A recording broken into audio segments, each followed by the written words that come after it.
Ahora lo que vamos a aprender es el tema de esta unidad, que es existence.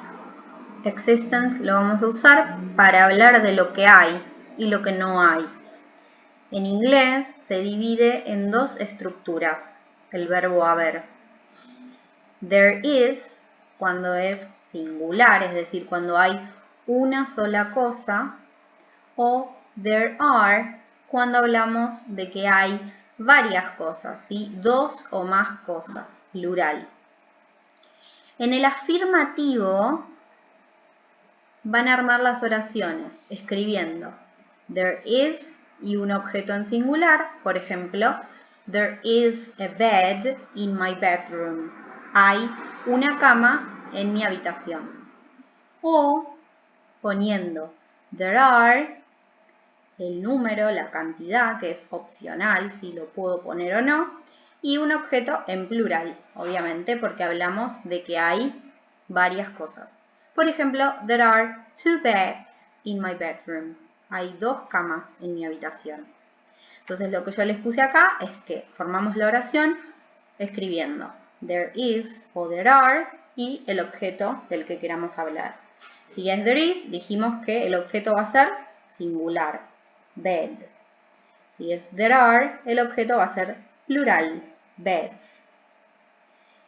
Si quiero armar la oración en negativo, en vez de usar there is y there are, vamos a usar there isn't o there aren't. Siempre que usemos there isn't, lo vamos a usar para decir que no hay una sola cosa. Es decir, que nuestro objeto va a ser singular. Si usamos there aren't, vamos a usar el objeto en plural. Y siempre podemos aclarar, si queremos, de la cantidad de la que estamos hablando que no hay. Por ejemplo, there isn't a bed in the kitchen. No hay una cama en la cocina. O there aren't 2 beds in the kitchen. No hay 2 camas en la cocina. Lo que les puse acá es cómo formamos la oración, que es lo que les acabo de decir. There isn't o there aren't, dependiendo de si hablamos de un objeto singular o plural, y el objeto del que estamos hablando.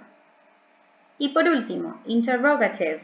¿Cómo formamos la pregunta? ¿Cómo preguntamos si hay una sola cosa o si hay varias?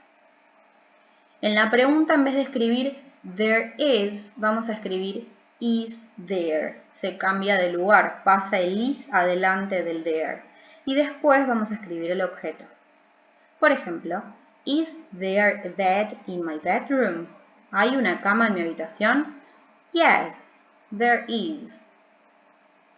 Y cuando usamos there are para la pregunta, va a pasar el are adelante. Entonces nos queda are there. Y después vamos a escribir el objeto en plural. Por ejemplo, are there 2 beds in the kitchen? No, there aren't. ¿Hay 2 camas en la cocina? No. Entonces, ¿cómo vamos a formar la pregunta?